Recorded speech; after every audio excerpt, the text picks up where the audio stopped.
En un mundo que nos exige que seamos altamente productivas, la experiencia de procrastinar nos puede hacer sentir ansiosas, estresadas, incluso culpables, pero es algo más común de lo que imaginas.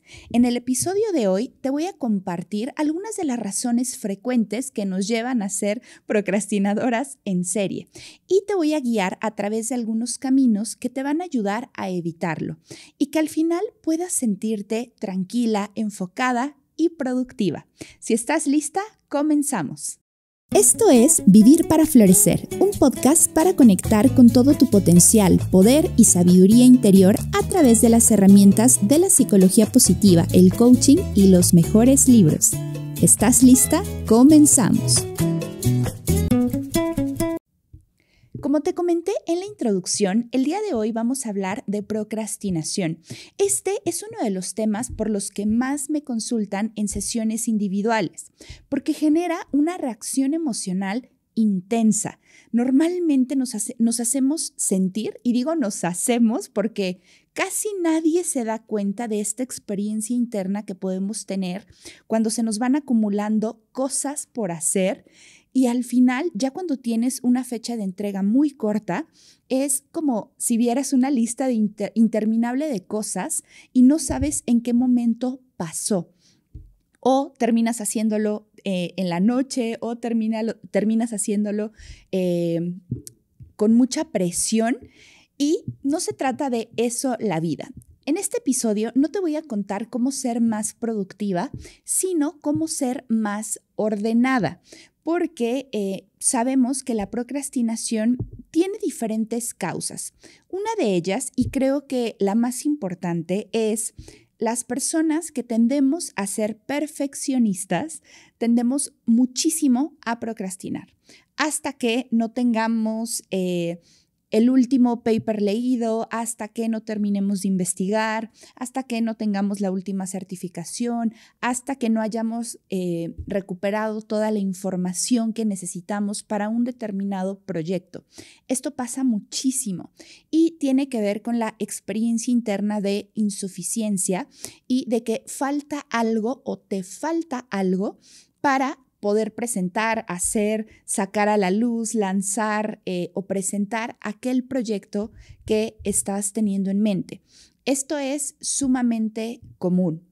Otra de las razones comunes tiene que ver con la falta de organización.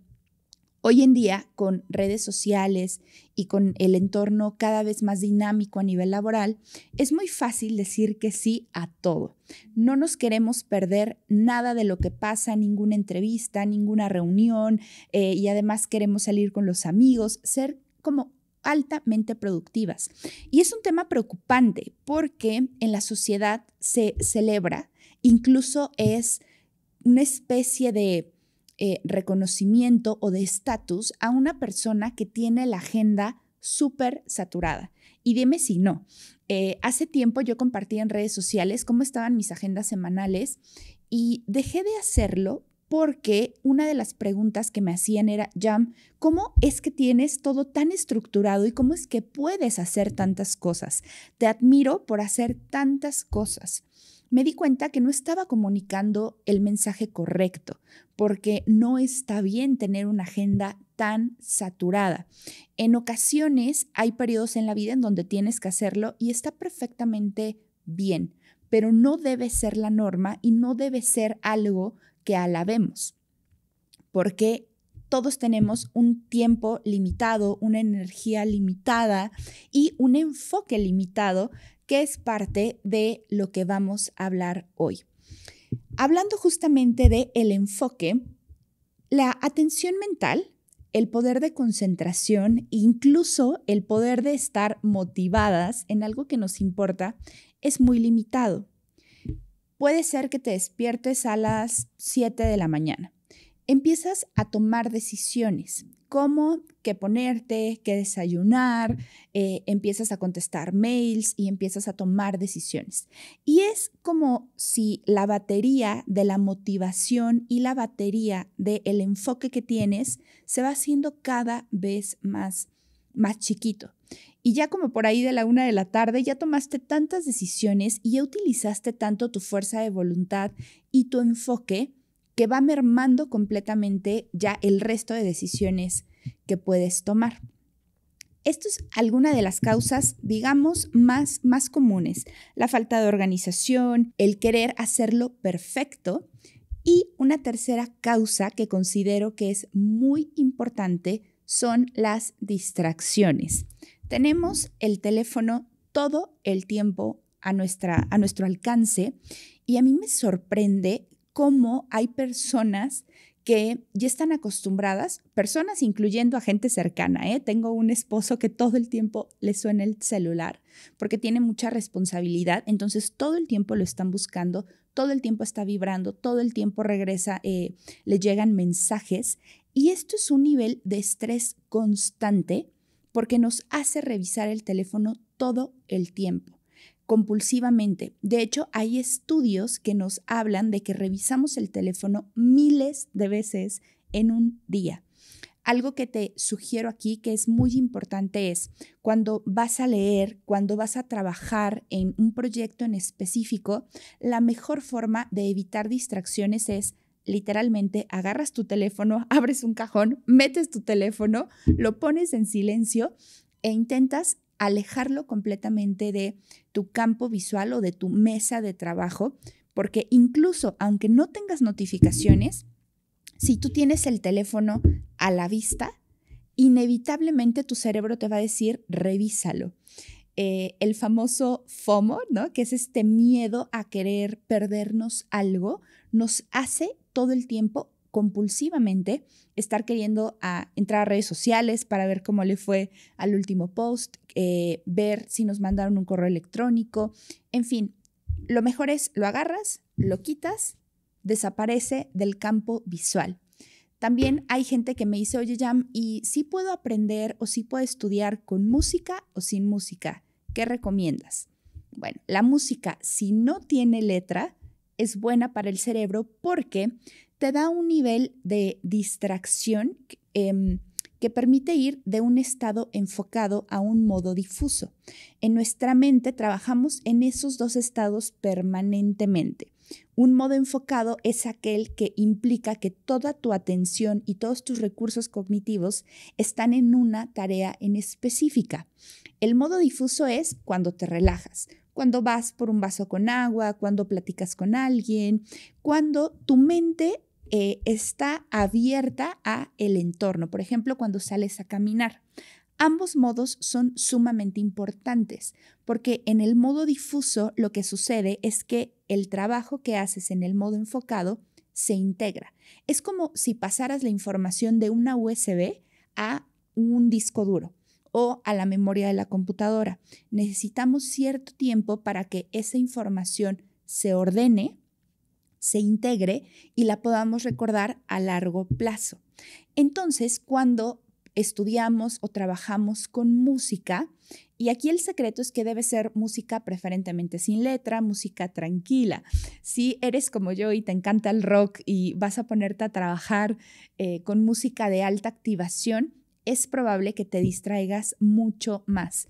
Hay trabajos creativos o que son muy automáticos que realmente va a ayudar, ¿no? El que estés todo el tiempo pendiente de la música que está en tu entorno va a favorecer tareas que son automáticas, como la edición, que tú ya sabes, lo que tienes que ir haciendo o tal vez programar alguna celda o alguna tarea que ya la hagas casi en automático.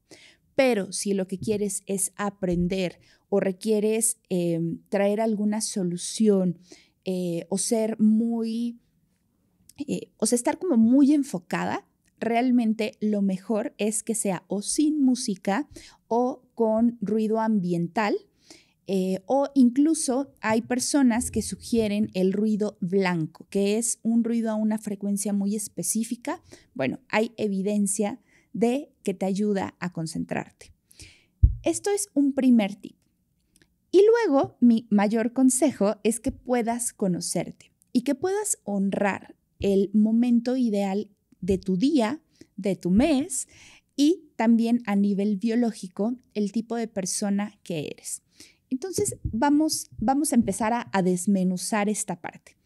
Lo primero es saber en qué fase de tu ciclo menstrual estás. Ya tienes un episodio que habla de esto y es realmente importante porque de manera general, cada mujer tiene sus ciclos. Esto es algo que tienes que saber. Pero digamos, voy a generalizar para que se pueda entender la idea. Todos tenemos una etapa que implica una energía hacia el exterior, a ser más productivas, a querer mostrarnos, a querer convivir más, hacer relaciones, negociar, donde somos más persuasivas. Espero que se entienda esta idea de estamos hacia el exterior. Y tenemos semanas en donde queremos estar con nosotras mismas, mucho más enfocadas en cerrar nuestros proyectos, somos mucho más inquisitivas con los demás, no se nos antoja tanto socializar. Y esto es bien importante, porque si tú estás realizando alguna tarea en tu vida en la que tengas, por ejemplo, que ir a dar una conferencia o hacer una presentación que sea importante y estás en una de esas semanas en donde tu energía está hacia adentro, no es que no lo puedas hacer, claro que sí, pero tienes que ser consciente de que tienes que descansar muy bien, que te va a costar más trabajo concentrarte, que tienes que prestar atención a las palabras que utilizas porque vas a ser mucho más incisiva en tus comentarios, vas a estar como más a la defensiva y eso también tiene sus ventajas. Conocerte y conocer muy bien tus ciclos te va a ayudar a que puedas tener un poquito de control de qué tareas puedes realizar en cada una de las etapas. Por ejemplo, si eres una líder de equipo o una emprendedora y tienes que revisar proveedores o tienes que supervisar a alguien, en estas 2 semanas que estamos con una energía hacia adentro, va a ser el momento ideal para que tú puedas supervisar a las personas, porque desarrollas una especie de ojo clínico que va a encontrar el negrito en el arroz y puede ser muy útil en esas situaciones. Si por el contrario tienes que hacer llamadas de ventas, tienes que persuadir a alguien, tienes que hablar de tu trabajo o vas a generar contenido, tienes que grabar algo, es ideal que lo puedas hacer en las semanas en donde te quieres mostrar. Algo que también es bien importante en los ciclos es entender que todos en general tenemos una etapa más productiva que otra. Hoy en día me consultan mucho porque me dicen, oye, ya llevo varias semanas, incluso llevo varios meses que no se me ocurre nada, soy súper improductiva, tengo un emprendimiento, pero no sé cómo dirigirlo, no sé qué más hacer. Y es que esto forma parte. Te invito a pensar en la naturaleza y en las estaciones. Es primavera, luego verano. Empieza a llegar el otoño y empieza a ser una etapa donde la naturaleza se empieza a recuperar. A mí me parece una etapa preciosa, te tengo que decir, pero bueno, es una etapa en donde los árboles empiezan a tirar sus hojas, en donde las flores dejan de crecer y la naturaleza empieza a recuperarse. Aquí en México el invierno no es tan intenso o tan pronunciado como en otros países, pero en otros lugares del mundo incluso los árboles se quedan pelones 100% sin una sola hoja. Es como si la vida se detuviera, porque la naturaleza tiene que descansar, tiene que recuperarse para volver a resurgir en la naturaleza. Eso también nos pasa a nosotras, no solamente cada mes, sino que nos puede pasar en todo un año o incluso en periodos de meses. Y eso es normal. Cuando me dicen que están como en un bache creativo o en un bache lector, siempre les digo, bueno, aprovéchalo, descansa. Descansa, haz aquello que llevas tiempo procrastinando precisamente.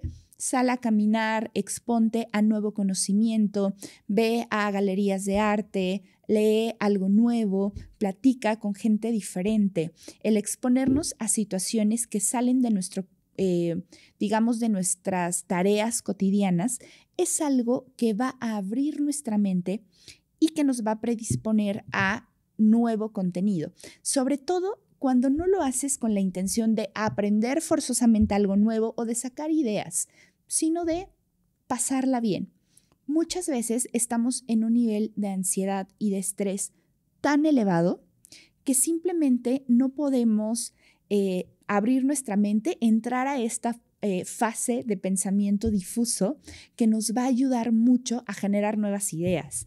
No sé si alguna vez te ha pasado que estás en la ducha y te llega una buena idea, o que estás caminando al aire libre o estás divertida con una persona y de repente te llega una idea y dices, espérame, la voy a anotar. Bueno, te sugiero que lo hagas porque son esos momentos donde tu cerebro empieza a conectar y te da buenas ideas.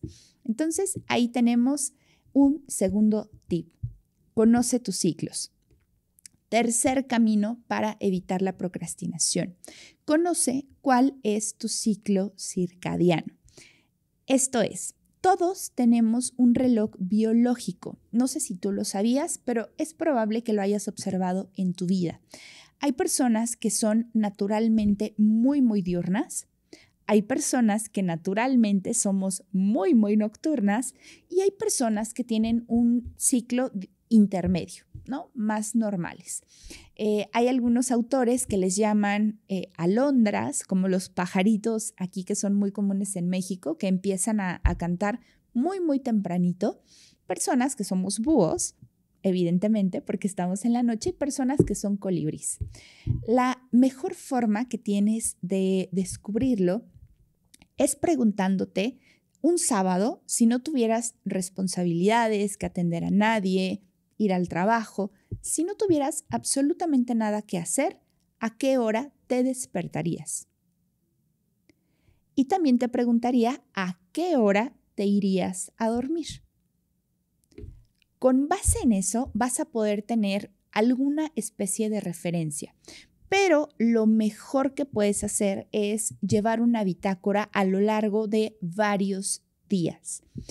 Una persona que es alondra o que es muy diurna es la típica persona que va a querer estar en el club de las 5 de la mañana y además se va a despertar de buen humor, va a estar cantando. A las 5 va a estar con un nivel cognitivo muy bueno, es decir, se va a concentrar, va a querer hacer cosas nuevas, va a levantarse y a preparar el desayuno y además lo va a hacer de buenas, pero es una persona que por ahí de las 7, 8 de la noche ya se está preparando para descansar, no quiere saber más.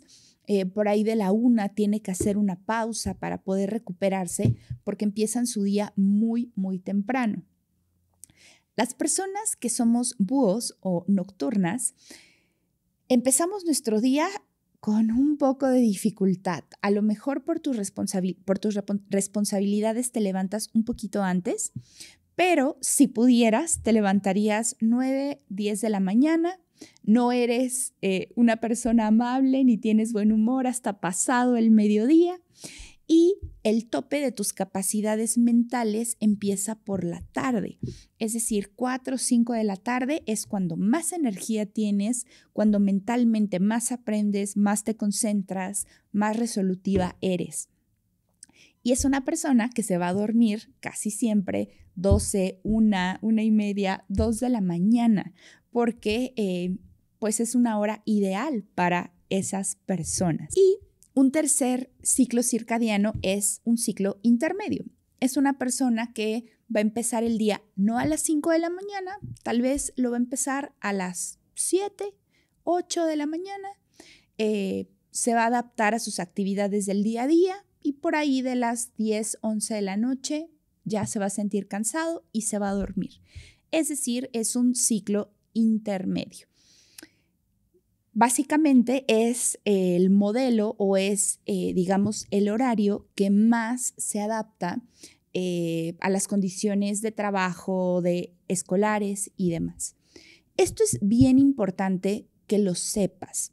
Hay muchos estudios que nos hablan de cómo los modelos actuales que tenemos, por ejemplo, de educación, el empezar tan temprano, afecta enormemente el aprendizaje de los niños que tienden a ser nocturnos.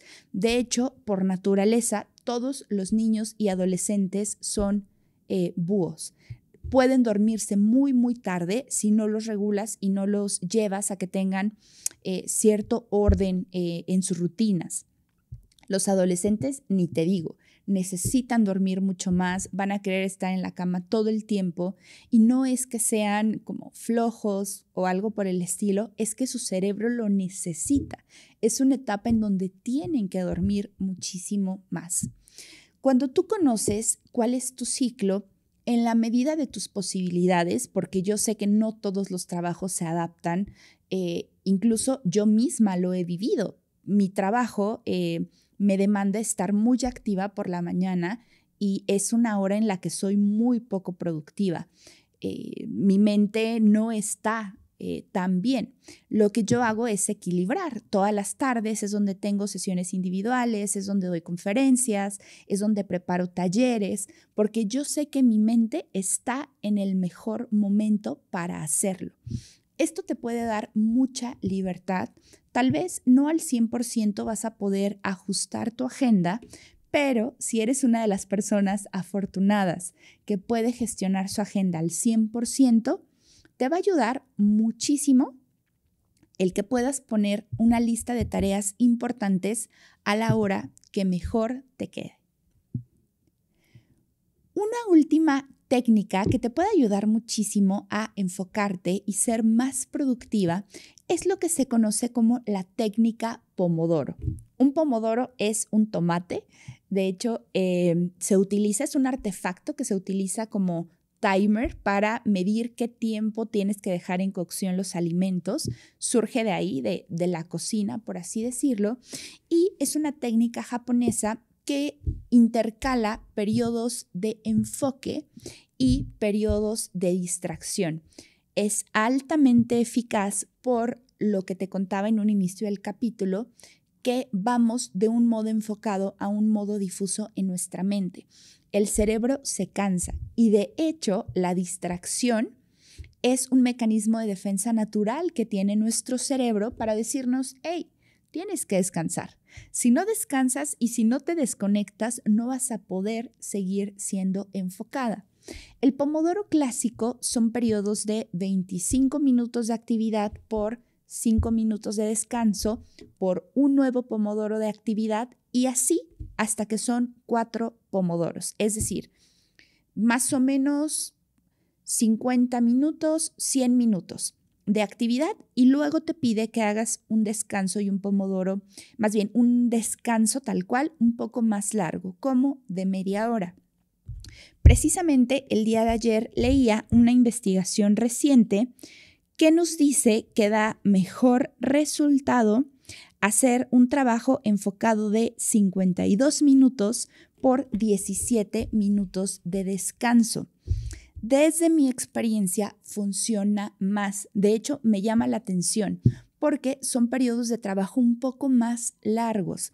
Cuando yo veía que eran solo 25 minutos y es tal cual, ponerte la alarma, ahí sí del teléfono, yo le pido a Alexa que me ponga una alarma o con un reloj de cocina, cualquier cosa que evite que te distraigas por ese tiempo. Pero yo veía que 25 minutos en mi experiencia quedan un poquito cortos. Entonces yo casi siempre juntaba, ¿no? 2 pomodoros, es decir, 50 minutos y ahora esta investigación me dice que tenía la razón. Nos recomiendan 52 minutos. Después de ese tiempo, dejas completamente lo que estás haciendo, te vas a parar y vas a hacer algo diferente a la actividad que estabas realizando. Es decir, si tú estabas en la compu haciendo un trabajo muy intelectual, por favor, no te pares y te vayas a leer. Y esto es algo que yo hacía porque a mí leer me encanta. Entonces, mi distracción era de, bueno, me paro de la compu, me voy al sillón y me pongo a leer. Pero esto realmente no es un descanso porque paso de una tarea que me implica concentración mental a otra que me implica prácticamente lo mismo. No le doy este descanso y este respiro a mi cerebro. Entonces, ahora lo que hago es voy al jardín, tomo un tecito, platico con alguien, entro a redes sociales a responder algunos mensajes, hago alguna llamada, en fin, algo que sea completamente diferente. Tengo amigas que son súper creativas, entonces en esos descansos pueden tejer macramé, pueden dibujar, pueden pintar, pueden hacer algo que sea opuesto a lo que estaban haciendo.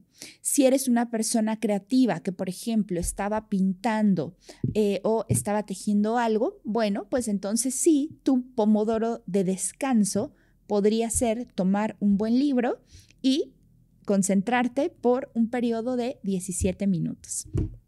¿Qué te parece este tercer consejo? Un último tip que te puede ayudar muchísimo es hacerte preguntas importantes y enfocarte en tareas muy específicas. Te comparto que antes yo llevaba incluso 2 agendas, una para la vida personal, una para la vida laboral, otra para mis redes. Era una locura. Este año, algo que he implementado y que me ha servido bastante es tener una planeación semanal. Es decir, en una sola hoja yo veo lo que tengo que hacer cada día de la semana y tengo una lista de tareas que no son necesariamente esenciales, más bien esenciales sí, que no son prioritarias, pero que tengo que hacer durante la semana, como recoger la tintorería, pagar la tarjeta de crédito, hacer, no sé, algún favor a mi mamá que me lo haya pedido, en fin. Esas tareas las tengo ahí, tengo visibilidad, voy marcando cuando las voy cumpliendo y esto también te permite tener una sensación de que vas avanzando. Pero la clave es preguntarte, ¿qué es lo único, una cosa, que podría hacer hoy? Por ejemplo, hoy es sábado. ¿Qué es lo único que podría hacer hoy, sábado, para mi negocio? ¿Qué es más importante? ¿Qué es lo único que debería o podría hacer hoy que me ayudaría a mejorar, por ejemplo, mi relación con mi familia? ¿Qué es lo único que podría hacer hoy para cuidar mi salud? Así, tú establece 3, 4 categorías que sean importantes para tu día. En mi caso es cuidar mi salud, cuidar mis relaciones, cuidar mi trabajo y cuidar a otros, ¿no? Que lo veo muy relacionado a mi vocación. Y cuando te haces esa pregunta, va a aparecer algo. Tal vez yo quiero hacer 10 cosas para cuidar mi salud, pero cuando el tiempo es limitado, cuando la energía es limitada, vale la pena enfocarse en una sola cosa. Una sola cosa que cuando la realices y pongas así como un check o yo subrayo que ya la he realizado, te da esta sensación de, ok, todo está bajo control, vamos avanzando, lo he hecho bien. Es algo que te podría servir muchísimo para ir sintiendo que vas siendo eficiente y que vas siendo productiva en aquello que te propones. Porque cuando estás en un periodo en el que estás procrastinando mucho, lo único que te va a hacer salir de ello es ir sintiendo que vas haciendo aquellas cosas en las que te has comprometido, aquellas cosas que te interesan, e ir viendo esta sensación de voy avanzando.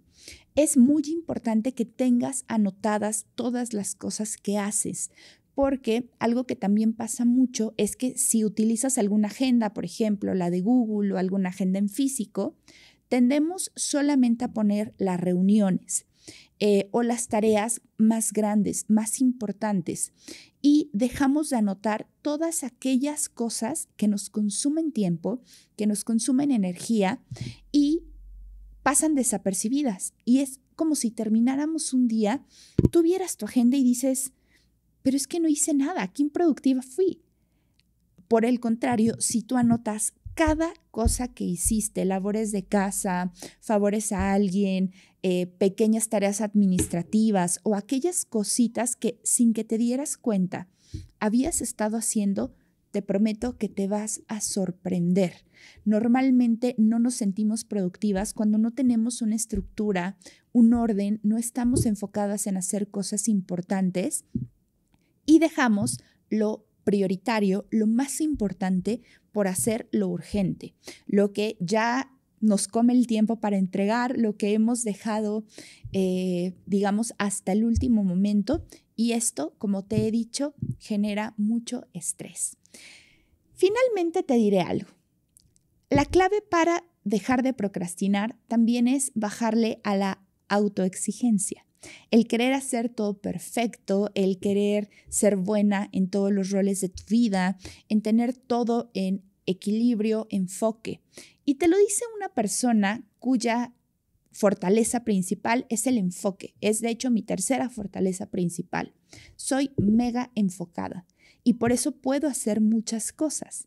Pero justamente en este balance de la vida implica perder el equilibrio.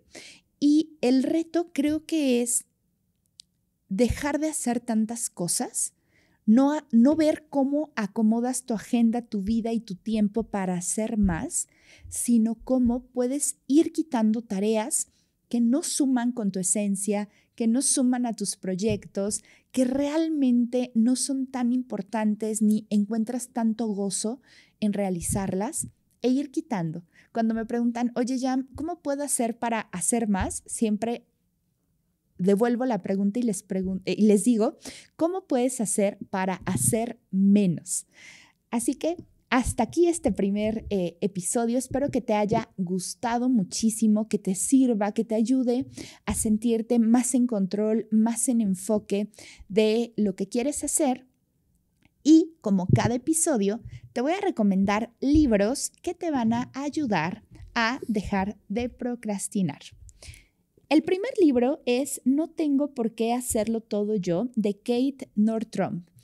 Es un libro sumamente interesante, sobre todo si eres una mamá que trabaja, que emprende, porque nos ayuda a entender cómo podemos hacer menos y además nos presenta evidencia de cómo es más productivo hacer menos, siempre y cuando sepas cuáles son tus ciclos, en dónde te puedes enfocar, cómo trabajar menos horas en algo que realmente sea importante y que aporte valor a tu negocio y a tu vida, puede darte resultados a largo plazo. Lo he disfrutado mucho, está fácil de leer, está con muy buena evidencia y esta mujer tiene mucha experiencia creando y acompañando a mujeres para que hagan menos con más. Muy recomendable. Si además te gusta el tema de meditar, de estar en el presente, que es una gran clave para evitar procrastinar, te recomiendo Cómo centrarse del maestro budista Thich Nhat Hanh. Este es un libro que forma parte de la colección que se llama Esenciales del Mindfulness. Es un libro de colección.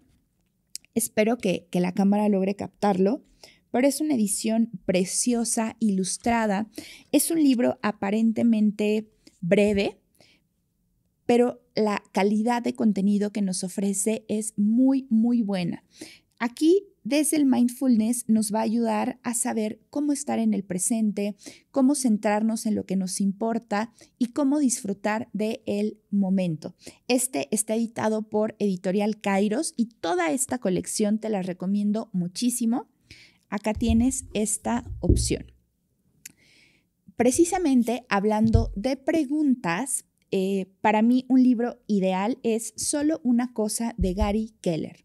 Precisamente te va a ayudar a ordenar tu mente y tus prioridades, a optimizar tus resultados en poco tiempo, cómo marcarte metas y cumplirlas, cómo sentirte llena de energía y segura de ti misma y diferenciar entre lo importante y lo secundario. El autor básicamente nos explica por qué el enfoque es importante, pero lo que más me gusta de este libro es la parte final en donde hay una guía de preguntas. Una guía de preguntas sobre cómo enfocarte en tu vida personal, en tu familia, en tu trabajo, en tu equipo de trabajo y en tu comunidad. Garantía total. Y finalmente te recomiendo el libro de Robert Peyton, Pausa, no eres una lista de tareas pendientes. Este libro llega a México gracias a Koan. Es un libro precioso que te cuenta de experiencias, de retiros, de personas que hacen una pausa en su vida para ser mucho más productivos a mediano y largo plazo. Me hizo darme cuenta que lo importante no es hacer demasiado, sino enfocarte en aquellas cosas que realmente te importan y cómo en la pausa y en la distracción y en la conexión con la naturaleza encontramos mucho gozo, mucha estabilidad y es indispensable para todas las personas. Es una edición hermosa que te recomiendo completamente. Espero este episodio te haya encantado, que te ayude mucho a centrarte en lo importante de tu vida y a que puedas traer mucha más calma y orden a tu día a día. Te invito a seguirme en mis redes sociales como @jamherreracoach. Por favor, cuéntame si estos episodios te sirven, te han sumado. Ayúdame a llegar a más personas dejándome un comentario, una evaluación de 5 estrellas, compartiéndome en redes sociales y en tus grupos de WhatsApp, pensando en las personas a quienes les puede servir e interesar. Te mando un beso, un gran abrazo y nos vemos en el próximo episodio.